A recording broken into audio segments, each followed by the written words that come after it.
Hi, I'm Suzanne Clemens, the Associate Pastor at Trinity United Methodist Church in Lafayette, Indiana, and I'm so happy to be sharing the Word today on the second Sunday of Easter.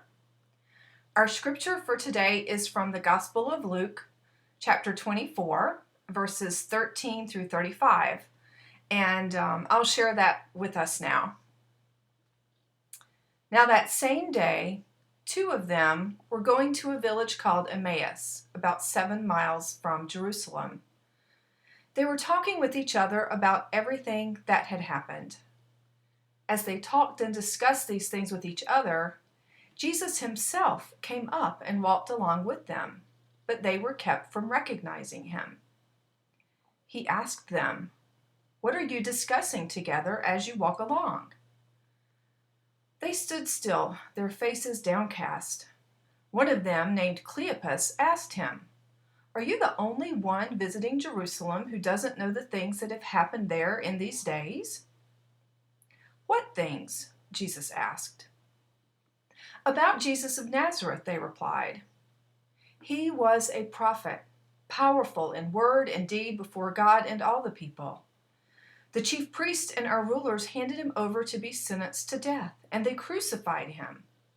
But we had hoped that he was the one who was going to redeem Israel.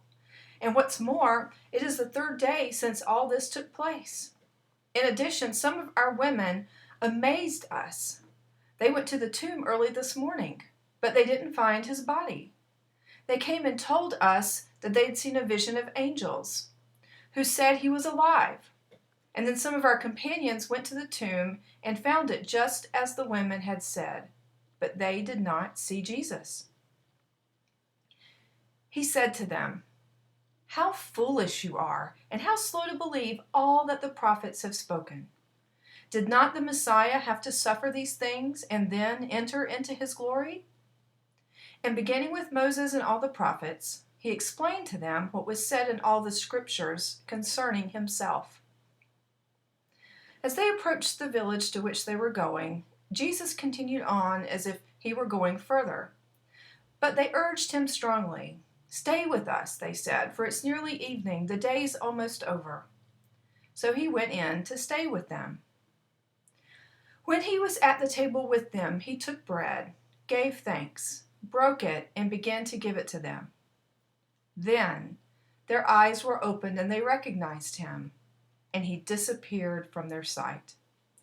They asked each other, "Were not our hearts burning within us while he talked with us on the road and opened the scriptures to us?" They got up and returned at once to Jerusalem. And there they found the 11 and those with them assembled together and saying, "It is true. The Lord has risen and has appeared to Simon." And then the two told what had happened on the way and how they recognized Jesus when he broke the bread. How many of you enjoy a really good story? Yesterday at Trinity, we held a memorial service for Eldon Hood. And during the service, his oldest son, Steve, shared about a favorite story of his from his growing up years in the Hood household. It turns out that Eldon loved musicals, and especially the story My Fair Lady. And some of you may have seen that 1964 film starring Audrey Hepburn. It's one of my favorite films. And Eldon passed the love for that story on to his children. Here at Trinity this week on Monday evenings, we're launching a new study that will examine faith through some of the popular stories that we know as fairy tales. Over the next 6 weeks in worship, Pastor Tracy and I will be in conversation with these stories in our sermons. Now, fairy tales are a unique, time-honored form of story, and there's a reason that they've been around a long time. Take the tales of Hans Christian Andersen, for example, who authored the stories that we will be looking at. Over 175 years ago, he wrote such classics as The Emperor's New Clothes, The Little Mermaid, The Princess and the Pea, just to name a few of his many titles. And these stories still ring a bell. We still read them. We still know them, don't we? Well, according to literary scholar Holly Ordway, fairy tales appeal to us because they speak to some of our deep-seated longings. They tug at the yearnings of our heart. They're written with a simplicity that strips the story down to the essentials, and this also makes them particularly vivid for us. The classic fairy tale usually has a hero or heroine who embarks on a long journey or adventure, and the hero is sketched pretty thinly so that we can put ourselves in his or her position. There's a lot of fear and danger in fairy tales. You know, the quest that the hero is on, it's not easy, it's full of risk. And this brings us to another key feature of fairy tales, the helper, who arrives to provide wisdom or guidance or sometimes magical help to the hero. And in many stories, the helper is depicted with spiritual significance. If we look closely, we see that fairy tales are deeply moral stories. Now, there may not be an explicitly religious message in them, but they encourage us to look realistically at the world with all its goodness and evil and hardship, and recognize our human frailty and our need for help and redemption. Fairy tales, not unlike the stories we find in Scripture, speak to us on a spiritual plane. The fairy tale that I'm going to highlight today is one that I wasn't familiar with until just now. But there is so much in it that resonates with the scripture that we just heard from the Gospel of Luke about the two disciples who encounter the risen Christ on the road to Emmaus. The title of the story we're going to examine is called The Traveling Companion, and once again, it's written by Hans Christian Andersen. So what I'd like for you to do is keep open in part of your mind the story of the two disciples walking to the village of Emmaus, who come upon Jesus walking with them but don't recognize him. And we'll come back to the scripture. But now I want to tell you a little bit about the traveling companion. The story begins with a young man named John, and he's called Poor John because he's at the bedside of his father who is dying. And it's a sad, heartbreaking scene. There is no hope of recovery. It's in the middle of the night. It's as dark can get. And the father speaks a final word to his beloved son, and then he dies. Well, John weeps bitterly, for he's loved his father dearly, and now he's all alone. He's orphaned with no brothers or sisters, and he cries bitter tears all through the night. But what we learn very quickly about John is that he has an immense goodness and hope within him. As his father is being buried, the sun shines down on him.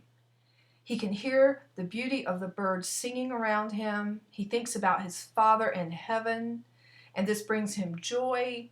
And in the story, he smiles even through his tears.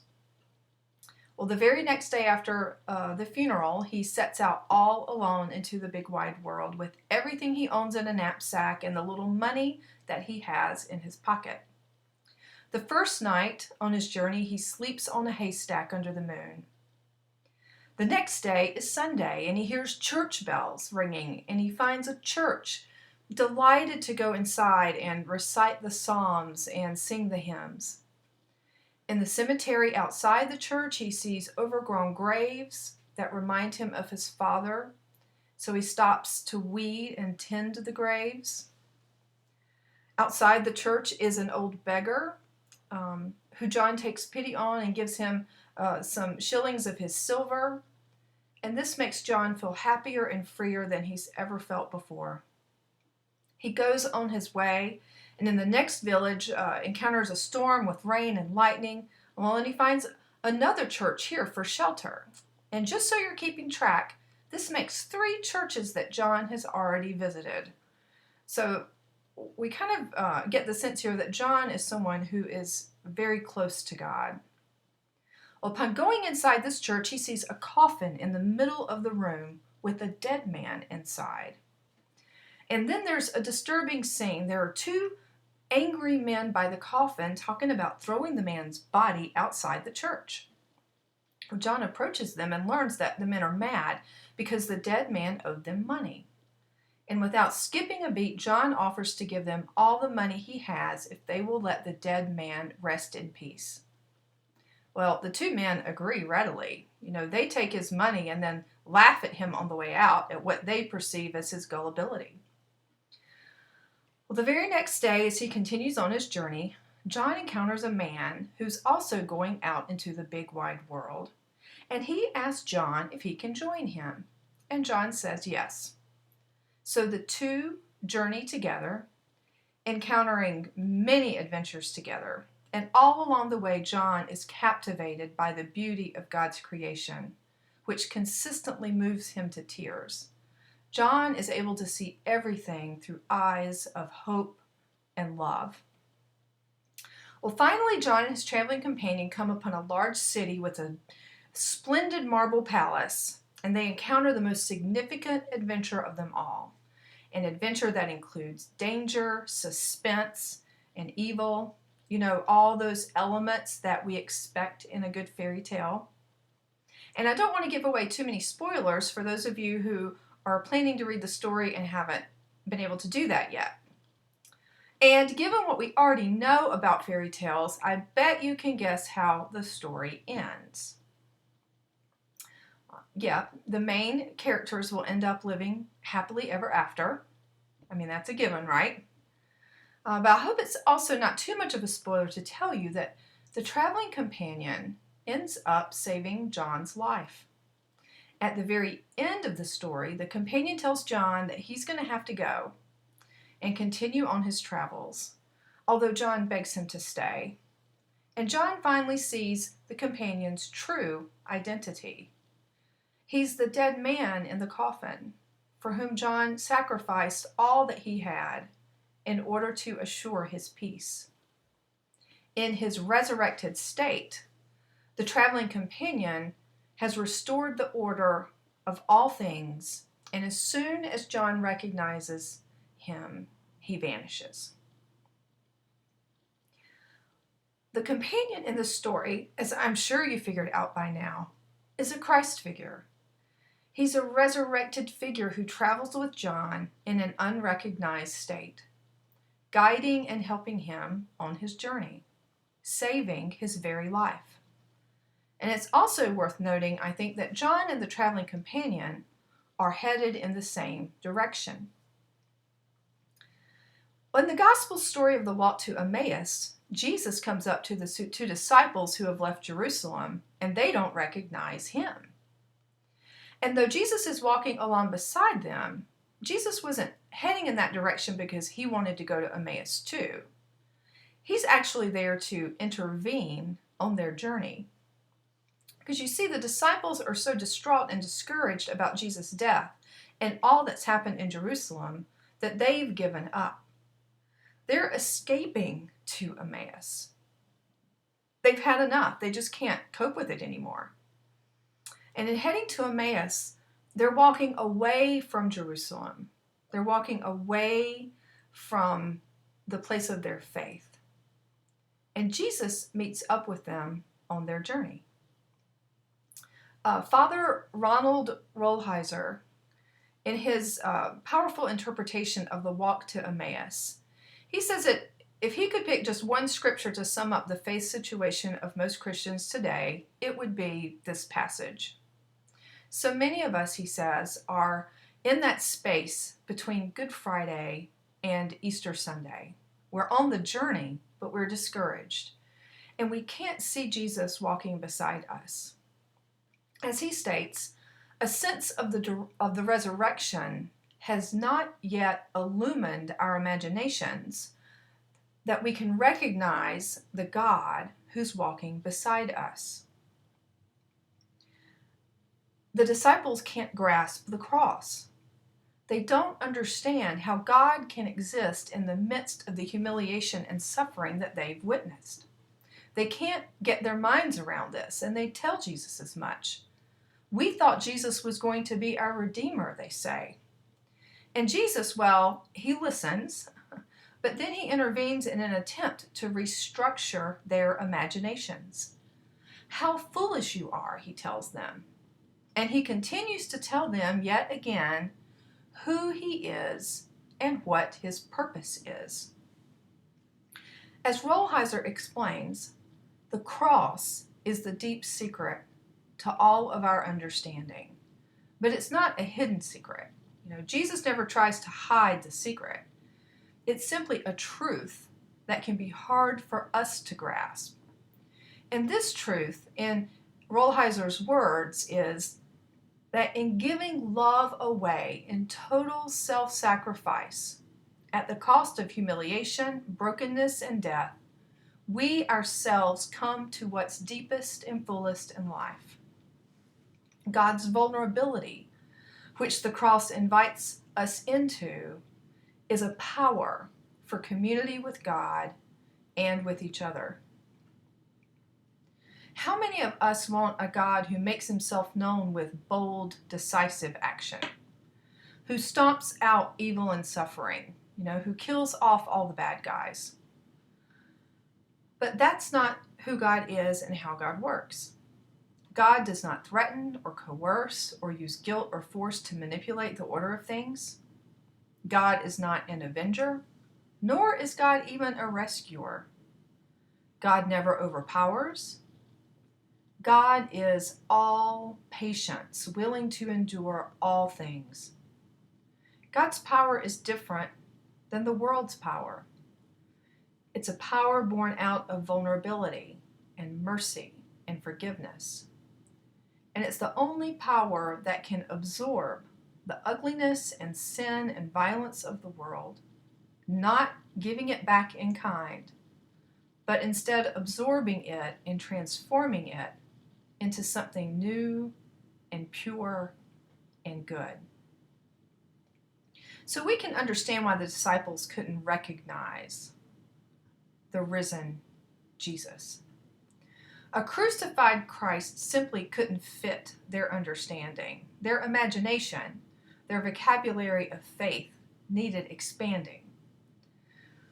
How many of you have had a time when your faith was challenged? Have you ever been tempted to walk away from faith because your sense of who God was or your understanding of how faith works was shaken? This is a common occurrence for us if we are being honest. Maybe for some of us, it's been the illness or suffering of someone close to us that has challenged our faith. For others, perhaps it's a betrayal or rejection from someone in the church or even from the church itself. In our journeys of faith, we all will have times when our faith will need to be resurrected. But just as in the walk to Emmaus, Christ will come beside us with a new face, and we won't recognize him. But as Father Rollheiser assures and as Scripture attests, in time, Jesus will restructure our imaginations and our ways of seeing, and will recognize and know God in a deeper and fuller way. Jesus will not fail to meet us on our journey. It doesn't matter which direction we are headed. We can trust in his presence and in his guidance and in his vulnerable and redeeming goodness. Perhaps like the disciples, we have witnessed death and injustice and we are hopeless and discouraged. Or maybe like John in the fairy tale, we've witnessed death and the trials of life without becoming bitter, and we're able to see the entire world through humble, loving, and trusting eyes. One of my favorite things about the fairy tale, The Traveling Companion, is the sweet, trusting spirit of the hero John. But even John, as fully developed and loving as he is, he doesn't recognize his divine companion. Whatever our orientation or the state of our faith, the good news is that the saving work has been done. Easter has come. It's not up to us.